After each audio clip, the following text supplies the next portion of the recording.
¿Alguna vez te han dicho que te haces muchas películas, videos o rollos mentales, que te cuentas muchas historias en tu cabeza, que eres una exagerada o que cualquier director de cine es un novato al lado tuyo? Llevo 15 años analizando dinámicas de comportamiento y hoy quisiera compartir con ustedes qué son y de dónde nacen las películas mentales, cómo hacer para evitarlas o mejor aún, cómo aprovecharlas y cómo esto nos hace más resilientes. Porque dejarse llevar por una película mental no es el problema, sino el tipo de película y lo que esto hace con nuestra felicidad. Sobre todo cuando esa película nos hace sentir que fuimos a la guerra cuando simplemente estábamos yendo a comprar el pan. Todo inicia en la forma en la que aprendemos a interactuar con el entorno. Por ejemplo, cuando uno es muy pequeño. En mi caso en particular, aprendí muy pequeña que si decía que había una araña en el baño, nadie venía a socorrerme. Pero si decía que era una tarántula tan grande como un perro, a los 2 segundos había alguien al rescate. Primer aprendizaje, la exageración como fórmula de atención. Yo recuerdo cuando tenía 6 años que mi papá me contaba una historia sobre las exageraciones, me imagino porque hacía muchas, en el que decía que había un pescador que llegaba a la taberna de pescadores y le contaba a los demás que había pescado un pez que era tan pero tan grande que la sola foto pesaba 500 kilos. La reacción en mi mente, felicidad total. Definitivamente cuando uno es pequeño la emoción es mucho más importante que la lógica. Después, en algún momento de la vida, en la adolescencia, suceden cosas como los padres le dicen a uno, Pilar, tráeme las llaves del carro, y uno dice, ¿dónde están? Y le dicen, ¿dónde siempre? También ocurre con los jefes, los cuales pretenden que uno los orbite en sus pensamientos y hacen cosas como, ¿cómo no sabías que hoy era mi cumpleaños? Cuando nunca te dijeron, o no me hagas preguntas tontas, cuando te dan información y parece que viniera con una raya para rellenar el resto. Segundo aprendizaje. Aprender el arte de leerle la mente a la gente, adivinar o suponer para sobrevivir. Y ese es exactamente el problema, que nos enseñan a sobrevivir y no a vivir. Nos acostumbran a no preguntar, a llenar los espacios en blanco, a hacer atajos, a suponer, supuestamente para ser más eficientes y más ágiles.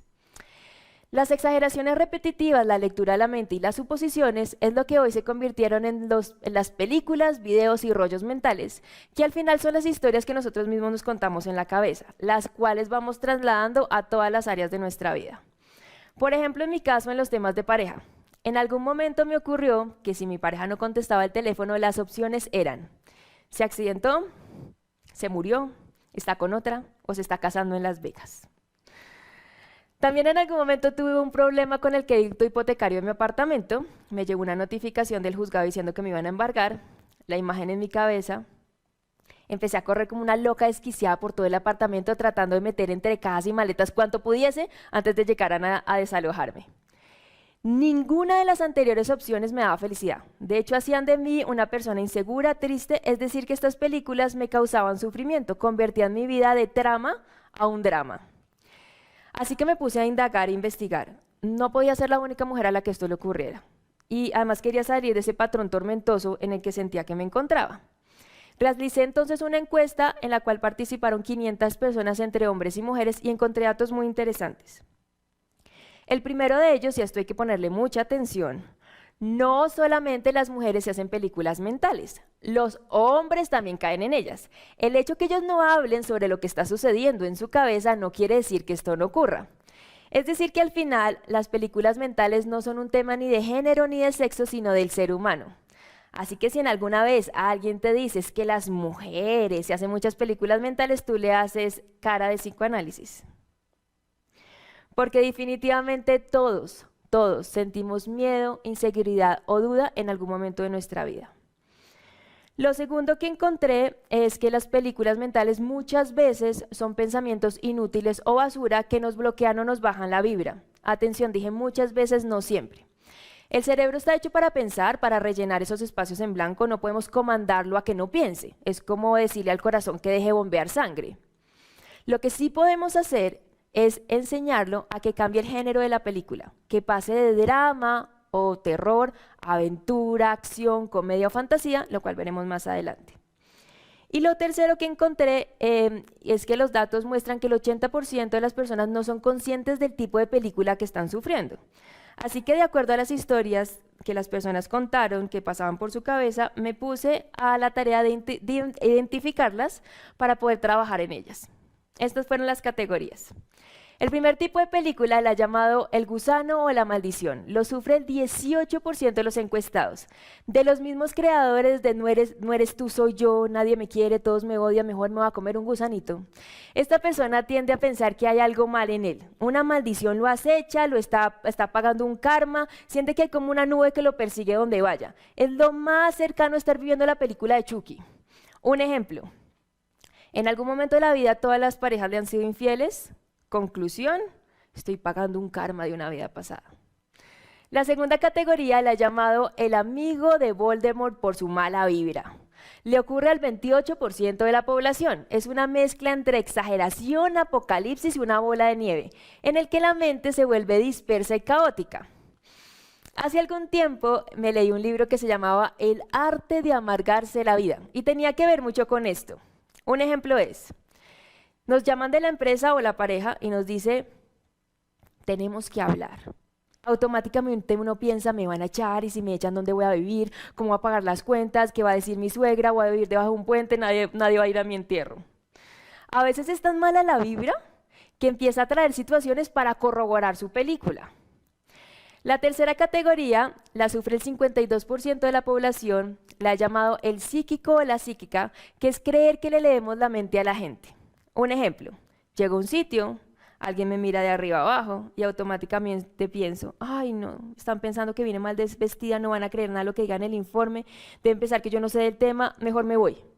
Otro ejemplo, un amigo nos dejan en doble chulo en el WhatsApp, en visto, y pensamos, ay, algo le pasa, está como raro, ¿no será que algo le hice?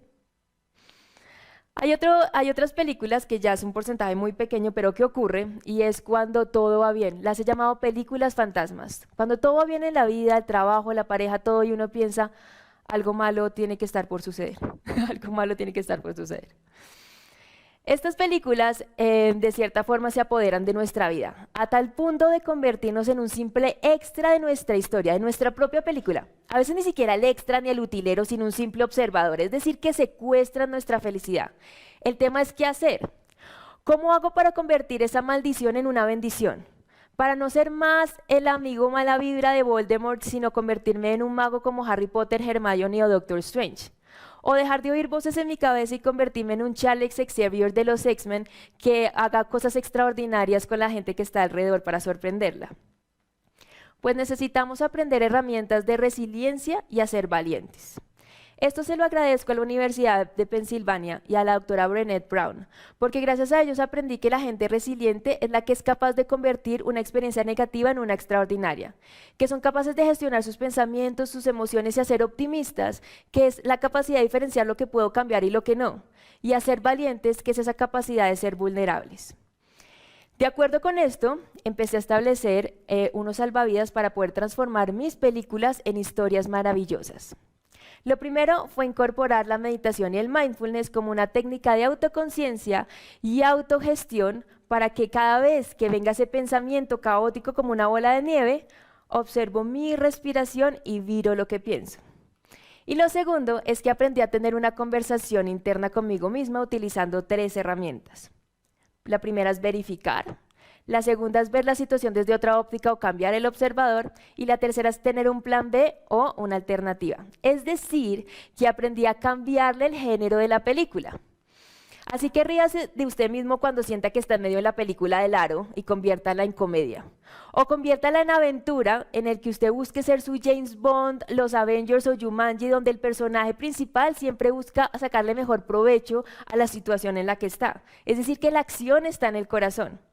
O conviértala en una película de fantasía o transformación personal donde siempre hay alguien para ayudarlo, para darle la mano, para guiarlo, como sucede en la película del Camino del Guerrero, Coco, Avatar o Kung Fu Panda. O en una serie como Big Bang Theory, donde usted se convierta en el Sheldon Cooper de su vida y busque evidencia que contraiga sus pensamientos locos mediante datos científicos y cifras. Buscar evidencia también es tener la valentía de poder tener esas conversaciones que a veces son incómodas. Vamos a un ejemplo de la vida real. Un día le da una tos. Va y busca en internet síntomas de COVID. De acuerdo a la búsqueda, usted puede no solamente tener COVID, sino también tener cáncer, viruela y estar embarazado, así sea hombre.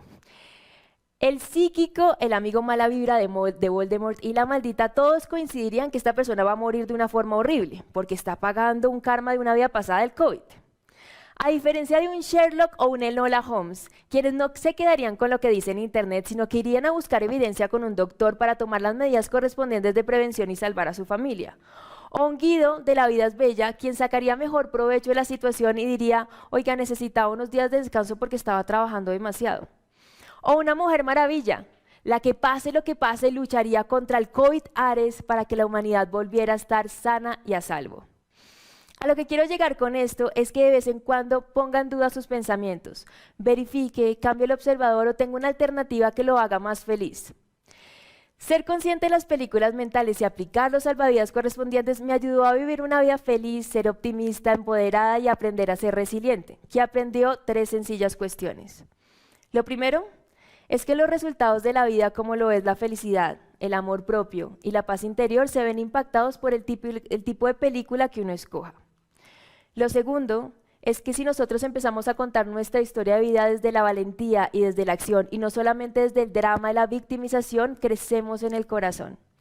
Y lo tercero es que alguna vez en mi vida sentí que la vida me había dado con un ladrillo por la cabeza, pero que a partir de su ladrillo construí una vida extraordinaria.